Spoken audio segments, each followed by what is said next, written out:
Yes, उपाध्यक्ष महोदय, आप सब जानते हैं कि हिंदी हमारी राष्ट्रभाषा और राजभाषा दोनों है। राजभाषा वह है जिसमें किसी भी देश की सरकार का कामकाज चलता है।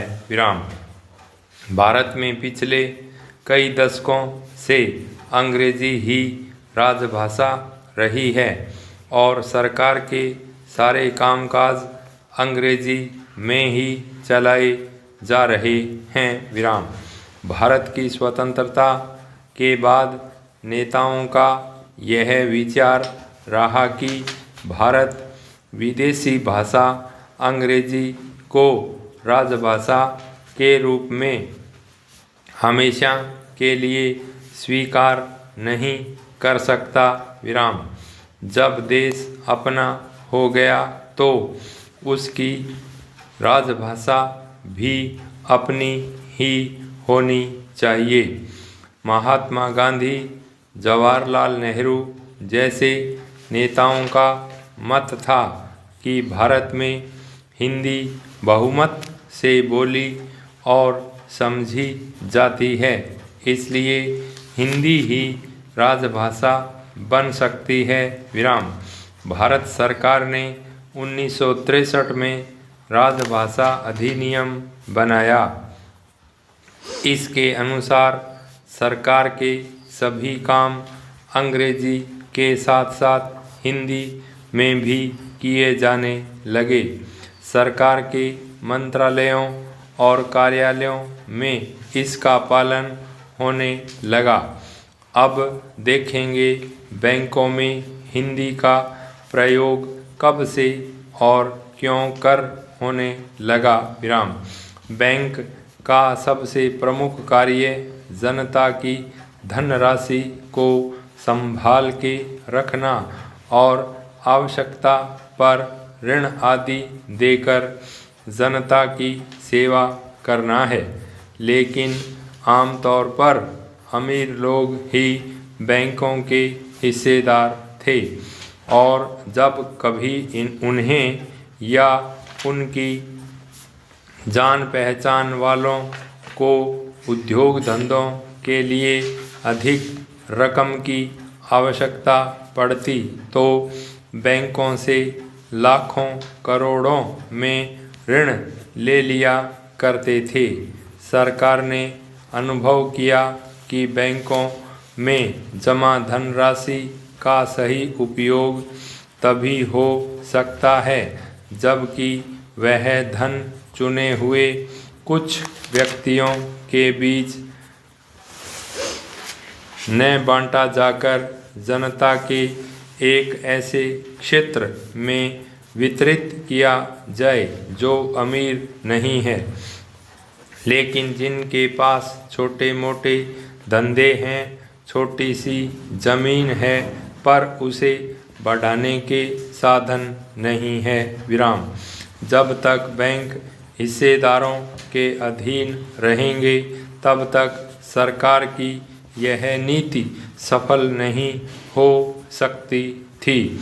इसलिए सरकार ने 2 करोड़ से अधिक जमा राशियां जिन बैंकों में है उन्हें राष्ट्रीयकृत करने का निश्चय किया।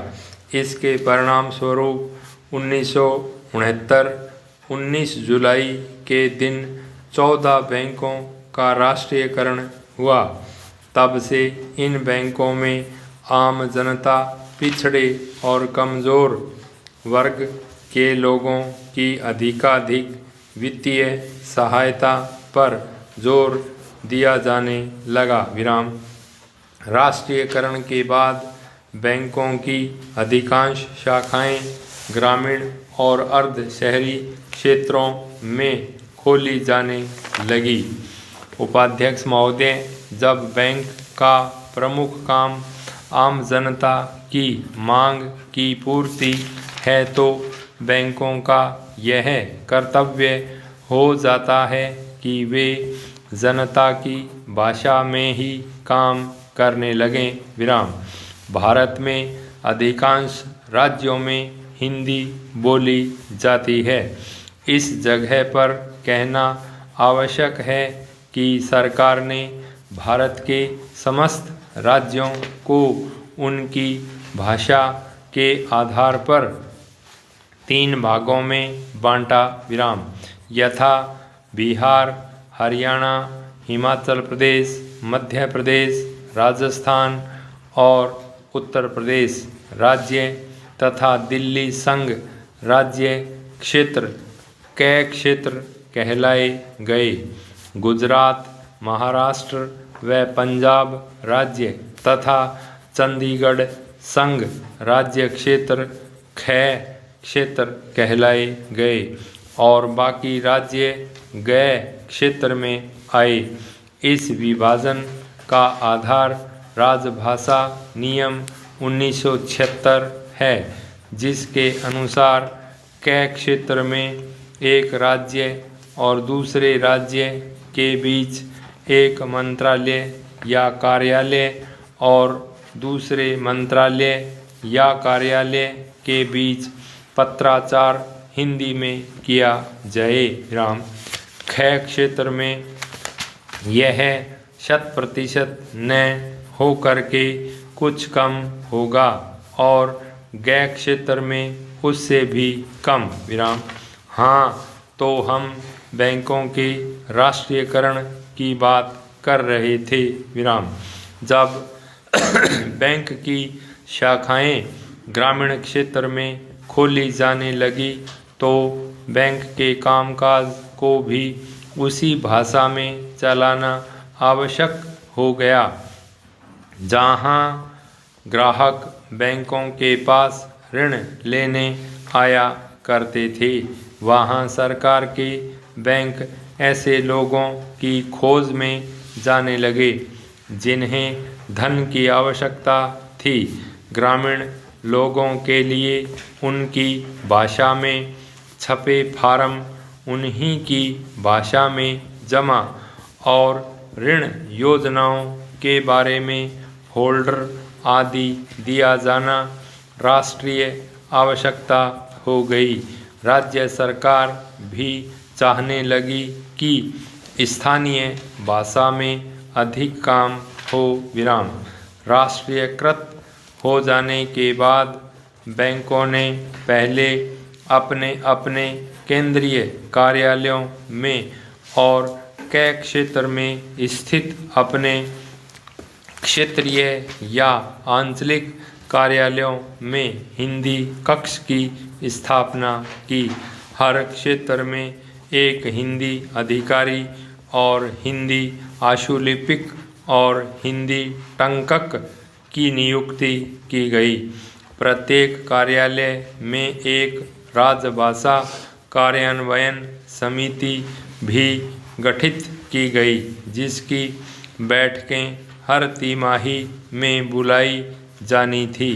बैंकों का पहला कदम था ग्राहकों के काम आने वाले खाता खोलने के आवेदन पत्र, चालान, पासबुक आदि को हिंदी में बनवा दें।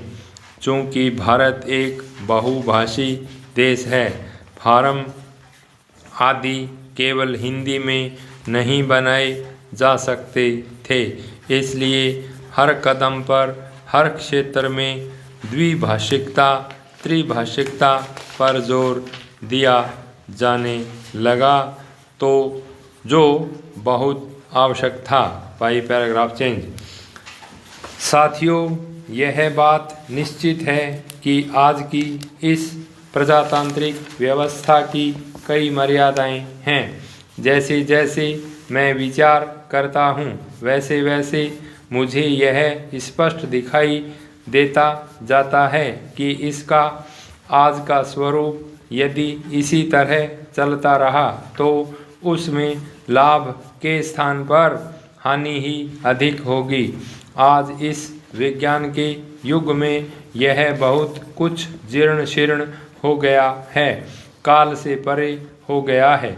इसको जड़ मूल से बदलना ही होगा। इसका स्वरूप हमने पश्चिम से लिया है। वे लोग इसे एक विकसित राजनीतिक विचार मानते हैं, परंतु सच कहूँ तो मुझे यह बिल्कुल अधकचरा विचार लगता है। इसे चलाया किसने है? मैं तो कहूँगा कि जिन लोगों को आपस में मिलजुल कर रहना नहीं आता और जो राजनीति में पिछड़े हुए हैं, उन्होंने ही यह चलाया है। यूरोप में भी लोगों के बीच आपसी खींचतान चली और बाद में स्वयं के द्वंद्व युद्ध में उन्होंने धीरे धीरे पूरी दुनिया को झोंक दिया, राष्ट्र स्थापित किए और सिर्फ एक यांत्रिक औपचारिक लोकतंत्र खड़ा कर दिया। क्या यह विकसित राजनीति है? बिल्कुल नहीं। इसमें तो बहुत कुछ शोधन और परिमार्जन करना होगा। यदि सही अर्थों में प्रजातंत्र लाना है तो केवल हमारे देश में ही नहीं, सारी दुनिया के प्रजातंत्र का आज का पूरा स्वरूप ही बदलना होगा। हमें यह अच्छी तरह समझ लेना चाहिए कि हमारा देश नया पैदा हुआ बच्चा नहीं है। यह तो बहुत प्राचीन और 10,000 वर्ष पुराना ठोस अनुभवी देश है। वेदों के समय से लेकर एक स्वस्थ सुनिश्चित संस्कृति अनवरत यहाँ फलती फूलती रही है। आज जिसे हम राजकीय स्वतंत्रता कहते हैं, वैसी स्वतंत्रता एक राष्ट्र के रूप में हमें सदैव मिली है, लेकिन इस अनुभव के कारण हम बहुत ज्ञानी हैं, ऐसा मानने की कदापि आवश्यकता नहीं है। विराम। यद्यपि पश्चिम के राष्ट्र विज्ञान के मामले में पिछले 200-300 वर्षों में बहुत आगे बढ़ गए हैं, वहाँ विजन का बहुत अधिक विकास हुआ है। इसलिए जहाँ तक विज्ञान का संबंध है, उसमें हमें उनसे बहुत कुछ सीखना है। विनम्रता के साथ जो भी सीखने योग्य हो, वह सीख लेने की हमारी तैयारी होनी चाहिए। परंतु मैं यह कहना चाहता हूँ कि समाजशास्त्र के संदर्भ में यूरोप और अमेरिका से सीखने के लिए बहुत अल्प है। वे लोग हमसे बहुत कुछ सीख सकें, इतना अनंत अनुभव भंडार हमारे समाज में भरा पड़ा है। पैरा 3। साथियों, यह वास्तविकता है और इस बात को अच्छी तरह से समझ लेना चाहिए कि समाज विज्ञान के बारे में हमने जो कदम उठाए हैं, वे यूरोप और अमेरिका को अभी उठाना बाकी है। लेकिन हमने तो यूरोप और अमेरिका को ही अपना आदर्श मान लिया है और उनकी नकल करके अपने संविधान की संरचना की। भाई स्टॉप।